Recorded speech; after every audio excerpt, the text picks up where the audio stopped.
Hello guys, welcome to study time with new informative video. यहाँ पर हम आज इलाहाबाद हाई कोर्ट आरओ के स्टेज 2 के एग्ज़ाम के बारे में बात करने वाले हैं और इसमें जो स्टूडेंट्स को कुछ प्रॉब्लम है उनकी समस्याओं का समाधान करने वाले हैं।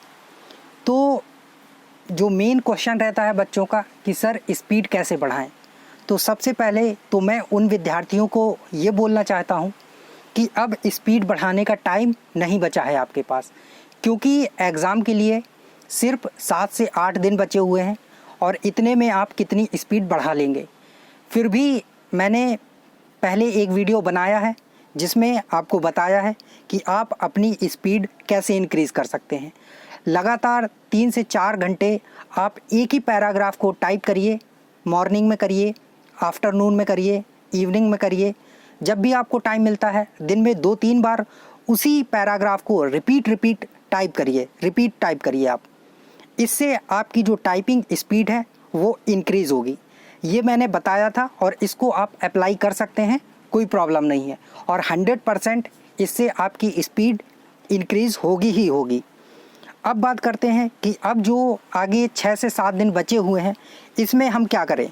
तो सबसे पहले तो मैंने आपको बता दिया कि आपको अपनी स्पीड पे अब फोकस नहीं करना है कि हम अपनी स्पीड 50 से 60 या 60 से 70 कर लें, हो भी नहीं पाएगी और करना भी नहीं है, क्योंकि हमको वर्ल्ड रिकॉर्ड नहीं बनाना है 60 से 70 स्पीड करके। तो आपका जो मेन फोकस है वो एक्यूरेसी पर होना चाहिए कि आप कितना करेक्ट टाइप करते हैं, क्योंकि जो मार्किंग होती है वो आपके जो करेक्ट आपने टाइप किया है उस पर आधारित होती है। अगर आपने बैक स्पेस यूज़ किया और रॉन्ग टाइप किया तो आपके मार्क्स कटेंगे। ऐसा पिछले बार जो एआरओ की वैकेंसी थी उसमें देखा गया है, क्योंकि बच्चों को 10 नंबर 8 नंबर यहाँ तक भी दिए गए हैं। तो इतना तो कोई घटिया टाइपिंग नहीं करेगा ना कि उसको इतने कम नंबर मिले। तो निश्चित तौर पर वहाँ पर अगर आपने बैक स्पेस यूज़ किया है, रॉन्ग टाइपिंग की है, तो उसके मार्क्स काटे गए हैं। तो आपका जो मेन फोकस है वो एक्यूरेसी पर होना चाहिए कि आपकी जो एक्यूरेसी है वो लगभग 90 के तो ऊपर ही रहे, तभी आपको एक 17 नंबर जो आपको चाहिए होते हैं उसके ऊपर तो आपका स्कोर आ ही जाएगा। और यहाँ पर मैं आपको बताने भी वाला हूँ कि कैसे मार्क्स आपको मिलते हैं इलाहाबाद हाई कोर्ट में। अगर आप 80% एक्यूरेसी के साथ टाइपिंग कर देंगे तो आपको ये मान के चलिए कि 35 नंबर तो मिल ही जाएंगे अगर आप कंप्लीट टाइप कर देते हैं। मार्किंग में देखिए, एक बच्चे से बात हुई थी जो एआरओ में सिलेक्ट हुए हैं, उन्होंने बताया था कि जब हम फाइनल सबमिट करते हैं तब 4 से 5 कलर में कोड रहते हैं जो हमने टाइपिंग की होती है, उसका जो भी वर्ड रहते हैं सभी का 4 से 5 कलर में कोडिंग रहती है। इन कोड का मतलब क्या है, तो मतलब साफ तौर से ये रहता है कि जो आपने रॉन्ग टाइप किया है वो वर्ड रहेंगे, बैक स्पेस यूज़ करके सही किया है वो वर्ड रहेंगे, पूरा करेक्ट टाइप किया है वो वर्ड रहेंगे, और ऐसे ही करके 2-3 चीज़ें और रहती हैं जिनमें माइन्यूट सा आप मिस्टेक करते हैं। तो ये 4-5 कलर में कोडिंग रहती है। इसी के अकॉर्डिंग आपको मार्क्स दिए जाते हैं और मार्क्स आपके काटे जाते हैं अगर आप बैक स्पेस का यूज़ कर रहे हैं। तो ज़्यादातर आप यही अब प्रैक्टिस करिए आगे से जो 6-7 दिन हैं आगे के लिए, कि आप बैक स्पेस मान के चलिए कि आपके कंप्यूटर में है ही नहीं और बस आपको ऐसे टाइपिंग करनी, क्योंकि जो आपका आई और हैंड इसका जो कॉम्बिनेशन होता है उसी से आप टाइपिंग करते हैं। और अगर आप स्पीड बढ़ाने के चक्कर में रहेंगे तो निश्चित तौर पे गलत होगा और होगा ही होगा। होता है, मेरे साथ होता है तो आपके साथ क्यों नहीं होगा, तो सभी के साथ होता है। अगर आप टाइपिंग की स्पीड बढ़ाएंगे तो गलतियां होंगी। तो अब आपका फोकस केवल एक्यूरेसी पर होना चाहिए, ना कि टाइपिंग स्पीड बढ़ाने पर, क्योंकि जो इलाहाबाद हाई कोर्ट में आपसे टाइपिंग मांगी गई है वो जो अगर अप्रॉक्सीमेटली लें तो 34 वर्ड प्रति मिनट मांगी गई है। 500 वर्ड को अगर आप डिवाइड कर देंगे 15 मिनट में तो वो 34 वर्ड निकल के आती है। तो इतनी तो सभी स्टूडेंट की लगभग होगी ही जो स्टेज 2 दे रहे होंगे।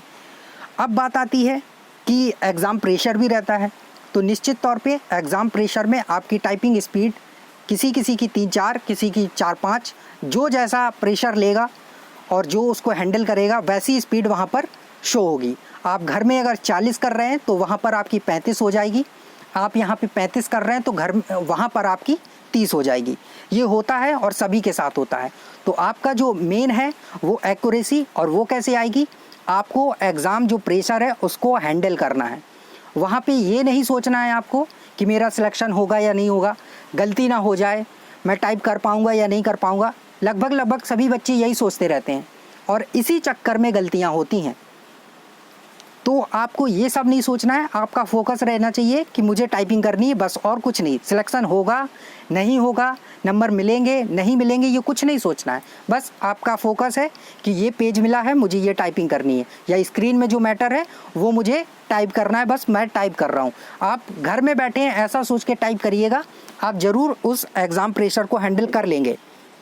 अब बात आती है कि अगर इसमें जो मार्क्स हैं वो कैसे मिलेंगे। तो आप 80% अगर एक्यूरेसी रख भी लेते हैं तो लगभग आपको 30 से 35 नंबर मिल जाएंगे। और अगर आपकी एक्यूरेसी 90 के ऊपर रहती है तो आपको 35 से 40 के आसपास नंबर मिल ही जाएंगे, अगर आपने ज़्यादा गलतियां नहीं की हैं। बहुत ज़्यादा आपको मिस्टेक नहीं करनी है, थोड़ी बहुत गलतियां सबसे होती हैं, लेकिन अगर आप टाइपिंग के चक्कर में रहेंगे तो बहुत ज़्यादा गलतियां होती हैं।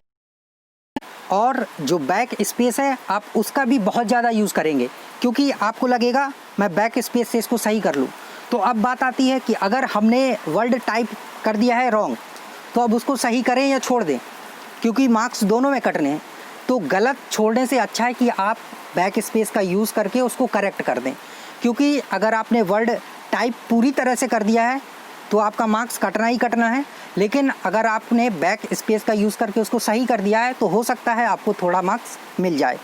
तो ये ना सोचें कि मैंने रॉन्ग कर दिया है तो मैं बैक स्पेस का यूज़ ना करूं, आप बिल्कुल करिए, लेकिन ध्यान रहे बहुत ज़्यादा नहीं करना है, क्योंकि गलतियां जब ज़्यादा होंगी तो बैक स्पेस ज़्यादा यूज़ करेंगे आप। तो ना ज़्यादा गलतियाँ करें, और गलतियाँ कैसे नहीं होंगी, अगर आप स्पीड के चक्कर में नहीं रहेंगे। तो बस आपको सिंपल सा टाइप करते चले जाना है, जितनी भी आपकी स्पीड है उस स्पीड से आप प्रेशर को हैंडल कर लेंगे जो एग्ज़ाम का प्रेशर होता है। तो यही थी इन्फॉर्मेशन आप सभी स्टूडेंट के लिए जो इलाहाबाद हाई कोर्ट आरओ का स्टेज 2 देने जा रहे हैं। और स्पीड की एक बात ये भी रहती है कि ये आपके आई और हैंड पे डिपेंड करता है, कॉम्बिनेशन रहता है इसका, जितनी ज़्यादा स्पीड होगी उतनी ज़्यादा गलतियाँ होंगी। तो ध्यान रखिए, स्पीड के चक्कर में ना रहिएगा, आप अपनी एक्यूरेसी के चक्कर में रहिएगा। सो यही थी इन्फॉर्मेशन। मिलते हैं नई इन्फॉर्मेटिव वीडियो के साथ। Thank you.